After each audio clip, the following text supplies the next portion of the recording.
سلام دوستان عزیز، اشورزاده قربانعلی هستم. امروز میخواهم درباره یکی از شاعران بزرگ، سردفتر ادبیات کلاسیکی فارس و تاجیک، ابو عبدالله رودکی به شما معلومات کوچکی دهم.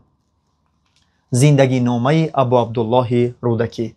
ابو عبدالله رودکی سال 858 در دهه پنجرودی وادی زرافشان به دنیا آمده است. او از کودکی ذهنی برا و عقلی رسا داشت. به این خاطر در سن 8 سالگیش قرآن را به پرگی حفظ میکند. او نه تنها قرآن را بلکه علمهای زمانه خود را از خود نموده از عهده سرودن و نواختن اسبابهای موسیقی نیز به خوبی میبرآمد. با تشبث وزیر سلاله سامانیان ابوالفضل بلعمی، ابو عبدالله رودکی به دربار سلاله سامانیان راه مییابد و شاعری دربار تعیین میگردد. همین طور تمامی مجلس های بزرگ و ضیافت هایی که از طرف پادشاه آرا داده میشد محض با سرود و ترانه های ابو عبدالله رودکی آرام میافتند. همین طور زندگی ابو عبدالله رودکی در دربار سلاله سامانیان به نهایت در سطح خوب میگذشت. او میگوید همیشه شاد و ندانستم که غم چی بود. دلم نشاط و طرب را فراخ میدان بود. دلم خیزانه پرگنج بود و گنج سخن. نشان نامه ما مهر و شعر عنوان بود. واقعا میگد وقتی که من در دربار سلاله سامانیان زندگی میکردم حتی نمیدونستم که غم چی است. دائما دلم با مهر و شعر فرح میبخشید، فرا میگرفت. همین خیال یعنی زندگی خوب و خوش داشته میگوید. و او از سببی که بزرگی و نعمت پیدا کرده بود و اون میگوید که هر کی را بزرگی و نعمت از هر کجا باشد، من از بزرگی نعمت من از سلاله سامانیان منشأ میگیرد. میگه کی را بزرگی و نعمت زی این و آن بودی و را بزرگی و نعمت زی آل سامان بود. همین طور او در دربار سلاله سامانیان سرشناسی تمام اهل دربار، اهل علم و ادب قرار میگیرد و احترامی خاصه پیدا میکند. آخر عمر ابو عبدالله رودکی چگونه میگذرد؟ ابو عبدالله رودکی وقتی که وضع سیاسی دولت تغییر مییابد، وزیران تغییر مییابند، وزیران عوض میشوند، ابو عبدالله رودکی نیز قدر و منزلت خود را در دربار کم میگردد. قدر و منزلت ابو عبدالله رودکی در دربار کم میگردد و او دربار را ترک کرده به زادگاه خود برمیگردد. همین طور زندگی او در زادگاه خود به نهایت در سطح پست بود. زندگی فقیرانه داشت. او میگوید که کنون زمانه دیگر گشت و من دیگر گشتم، عصا بیار که وقتی عصا و انبان بود. واقعا یعنی میگه زندگی من بسیار با مشقت ها پس سر میشد. این گفته ها را خود در قصیده شکایت از پیریش میارد. همین طور او سال 941 در زادگاه خود یعنی وادی زرافشان دهه پنجرود این عالم فانی را پدرود میگوید، یعنی از این عالم چشم میپوشد. بزرگان میگویند که رودکی رفت و ماند حکمت اوی، گل بریزد نریزد از وی بوی. پایه‌گذاری ادبیات نوین فارسی تاجیکی. واقعا پیش از رودکی نیز شاعران زیادی بودند، اما رودکی یکمین شاعری است که او با زبان فارسی تاجیکی، با زبان ساده فارسی تاجیکی اولین مرتبه شعر گفته است. محض این بود که او را سردفتر ادبیات کلاسیکی فارس و تاجیک نام میبرند و شاعران بعدینه به مثل فردوسی، سعدی، حافظ، عبدالرحمن جامی با این سبک او، با این سادگی و با این عامه فهمی شعرهای او پیروی کرده اند. و در دربار سلاله سامانیان ابو عبدالله رودکی یک تخلصی بزرگی را صاحب می شود که این تخلص ملک الشعرا یعنی سردار شاعران، پادشاه شاعران است.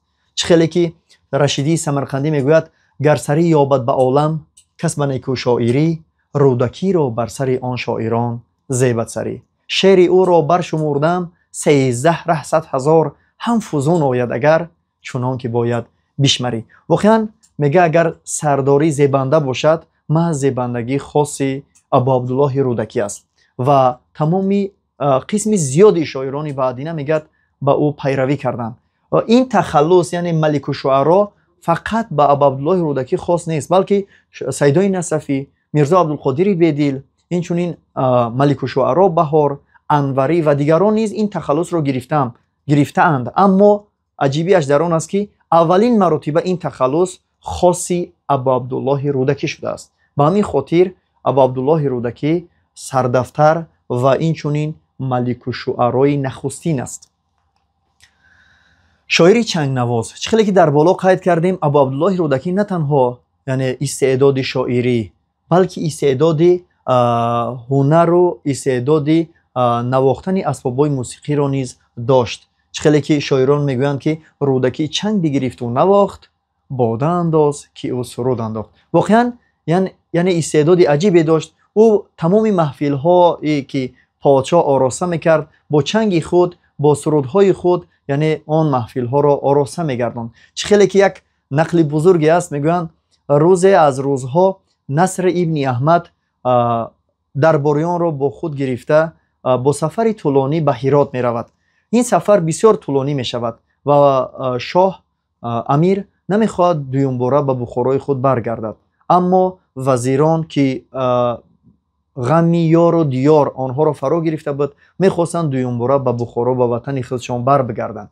اما جرأت نمی کردند به شاه این خواهش خود را عرض کنند. همین طور آنها از رودکی خواهش میکنند تا اینکه رودکی با همون محفل در محفل با شعر و ترانه های دلانگیز خود شاه را بفهماند که باید به وطن بر بگردند. همین طور هم می شود. رودکی یک محفل آراسته میکند. در محفل خود میگوید بوی جوی مولیان آید همه، یادیاری مهربان آید همه، ریگی آموی و درشتی های او، زیر پایم پرنیان آید همه، آبی جیهون با همه پهناوری، خنگ ما را تامیان آید همه، ای بخارا شاد باش و درزی، میر نزد شادمان آید همه. وقتی که این شعر رو با پررگی زمزمه میکند، میگویند شاه قطره اشک از چشمان او جاری میشود و او در حال میلی بخارا میکند. حتی در بعضی روایت ها میگن یک پایافزال خود را پورا نپوشیده به اسب سوار میشود و میل به بخارا و وطن عزیزش میکند. درباره کوری شاعر، یعنی درباره کوری شاعر دو عقیده وجود دارد. عقیده یکم این است که گویا ابا عبدالله رودکی از مادر کور به دنیا آمده است، یعنی او کوری مادرزاد بود و دنیا را با چشم باطنی نگریسته است و اینقدر خوشحالی او از پرصبری او دلالت میکنند میگن.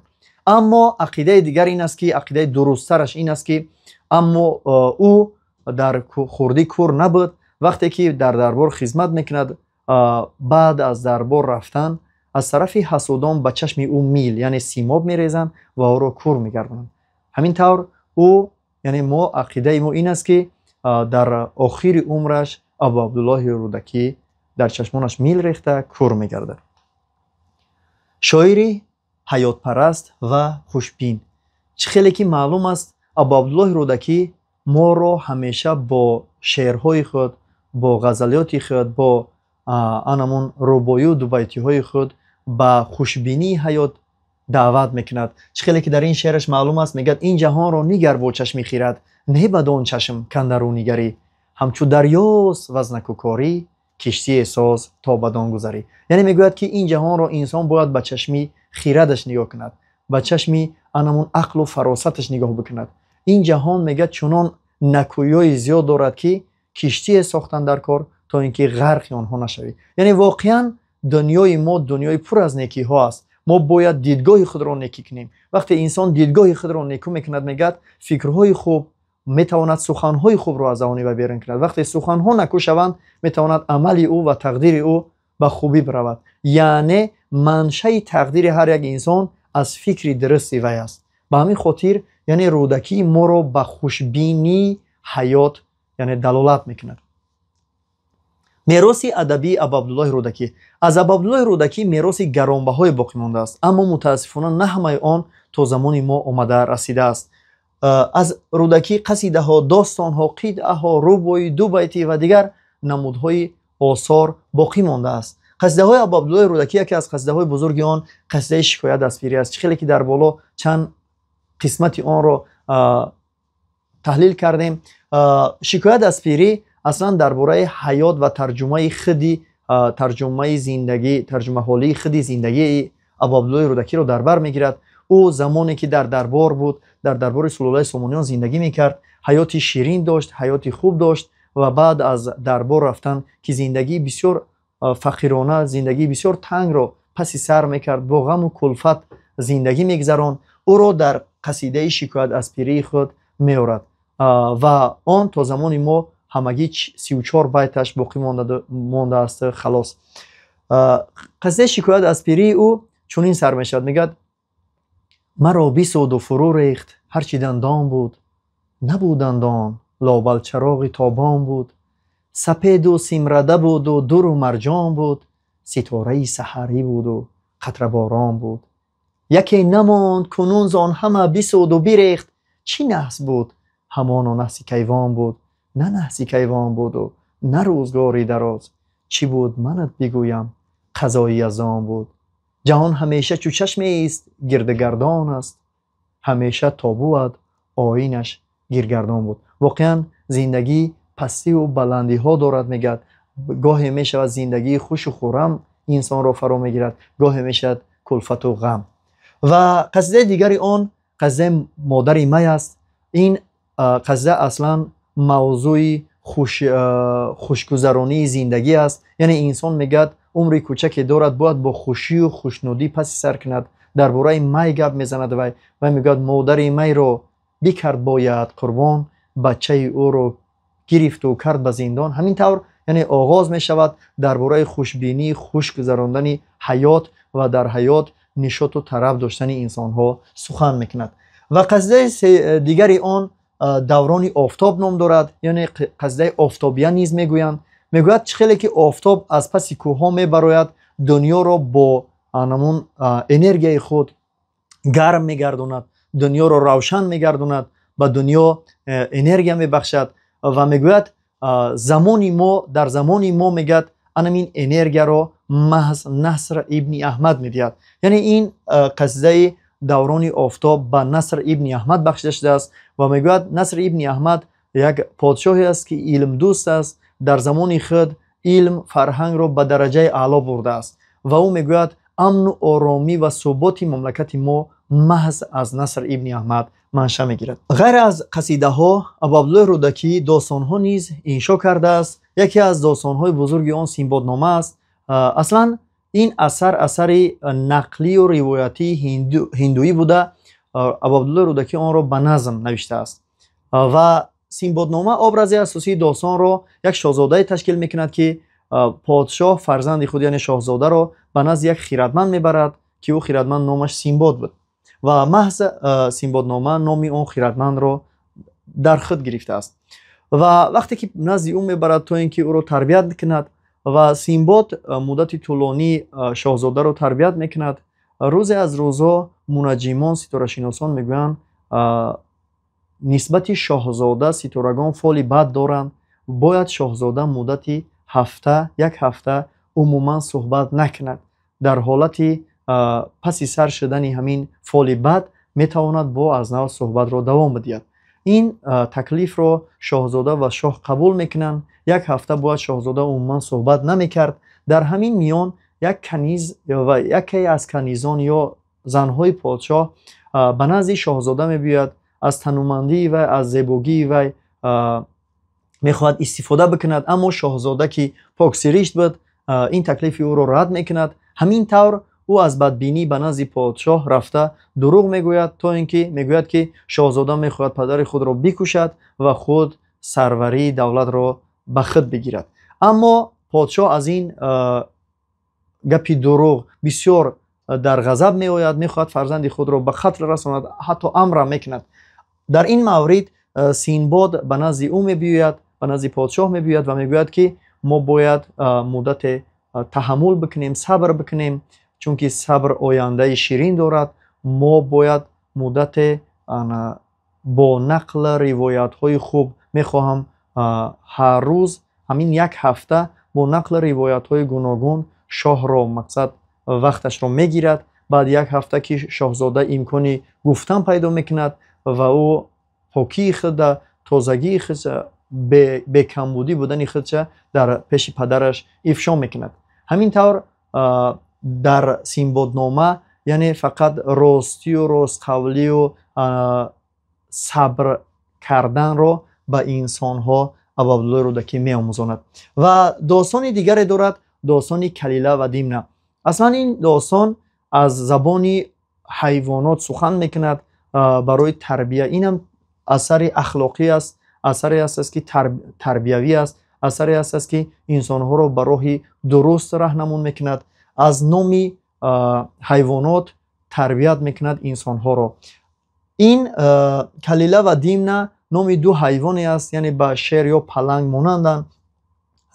یکی شیر یا پلنگی بسیار خوب عملهای خوب رو در خود تجسم کرده است و دیمنه باشد پلنگ یا شیری بسیار فریبگر و نیرنگکار است و اینها با یکدیگر بحث میکنند، با یکدیگر صحبت میکنند و صحبت‌های آنها رو دیده انسان میتواند که قبول کند که کدام خصلت برای انسان ارزنده است. در اینجا ما یک قسمت یک پارچه های از کلیله و دیمنه آوردیم. اصلا کلیله و دیمنه سال 932 با فرمان ابوالفضل بلعمی از طرف عبدالله رودکی انشا کرده می شود در شکل 12000 بیت، اما متاسفانه تا زمان ما همگی 100 بیت او باقی مانده است. خلاص این پارچه ها از کلیله و دیمنه آورده شده است. میگوید عبدالله رودکی میگوید هیچ شادی نیست اندر این جهان برتر از دیدار روی دوستان، هیچ تلخی نیست بر دل تلختر از فراق دوستانی پرهنر. واقعا میگوید بزرگترین شادی که انسان رو فرا میگیرد این دیدار یار دوستانه و از همه تلخترین چیز برای انسان ها باید این دوری و فراق دوستان جانی باشد. یا اینکه در جای دیگر میگوید هر کی را ازید لخته هوش داد، هر کی را ازید لخته هوش داد روزگار او را بسنده اوستاد، هر کی ناموخت از گذشته روزگار نیز ناموزد ز هیچ آموزگار. وقتی میگه هر کی را ذره خداوند الله هوش عقل بصر داده باشد، او برای تربیت او روزگار بسنده است. اما کسی که از زندگی خود از روزگار خود بهره نمیگیرد او از یگان آموزگار بهره ور شده نمیتواند. غیر از داستان ها، قصیده ها، روبایی ها، دوبیتی ها، این چونین عبدالله رودکی قطعه های بزرگ، قطعه های زیبای آفریده است که در اینجا ما یک چند قطعه او را آوردیم. میگوید نگاری ناشونی دستم که گاهی مهنت و راحت، نگاری ناشونی دستم که گاهی مهنت و راحت، سه پیراهن سلب بوده است یوسف را به عمرندر. یکی از قید شد پرخون، دوم شد چاگ از تهمت، سوم یعقوب را از بوش روشن گشت چشمی تر. روحم ماند بدان اول، دلم ماند بدان ثانی، نصیبی من شود در وصل آن پیراهنی دیگر. واقعا میگوید دوستم شنیدم که روزگاری حضرت یوسف را سه پیراهن وابسته بوده است، به سه پیراهن روزگاری حضرت یوسف وابسته بوده است. پیراهن یکم که از بدبینی برادران پرخون کرده می شود و از تأثیر برادران پرخون کرده می شود، به پدر پیشنهاد کرده می شود. دوم پیراهن از تهمت زلیخا چاک کرده می شود و سوم پیراهن که حضرت یوسف به پدرش روان میکند و پدرش که از گریه زیاد چشمانش کور شده بود، از بوی این پیراهن چشمان او بینا می شود. میگه روحم ماند بدان اول، روحی من مانندی انمون پیراهن اول خونالود است، خونشار است. دلم ماند بدان ثانی، دلی من به مثل پیراهن ثانی دریده است. پیراهن دوم که دریده بود، دلی من به مثل پیراهن دوم دریده است. اما میگد نصیبی من شود در وصل آن پیراهن دیگر. یعنی میخواهم که به مثل حضرت یوسف که در آخر دیدار دوست، دیدار پدر به او میسر شد، منم میخواهم که در آخر شادی زیاد مرا فرا بگیرد، دیدار دوست به من میسر بگردد در آخر. یا اینکه قطعه دیگری دارد، میگوید زمانه پندی آزادوار داد مرا، زمانه رو چون نکو بینگری همه پند است. به روزی نیکی کسان گفت غم مخور زینهار، بسا کسا که به روزی تو آرزومند است. زمانه گفت مرا خشم خویش دار نگه، کی را زبان نه به بند است پای در بند است. میگوید که زمانه پندی آزادوار داد مرا، زمانه را چون نکو بینگری همه پند است. واقعا زمانه میگد یک پندی عجیب داد و اگر زمانه را انسان با دیدگاه خوب نگاه کند همش پند است. میگد به روزی نیکی کسان گفت غم مخور زینهار، گفت به روزی کسی را دیدی زندگی او از زندگی تو خوبتر است، بسیار غم مخور، چون که بسیار نفرانی هستند، بسا کسا که به روزی تو آرزومند است. بسیار کسانی هستند که میخواهند زندگی تو را داشته باشند و مثل تو زندگی داشته باشند. زمانه گفت مرا خشم خویش دار نگه، زمانه مرا گفت که خشم خودت باید نگاه بداری، چون که کی را زبان نه به بند است پای در بند است. کسی را که زبانش در بند نیست، زبانش به اطاعت خودش نیست، حتما او روزی از روزا پای خودش یا سر خودش به بند خواهد کرد. تشکر زیاد.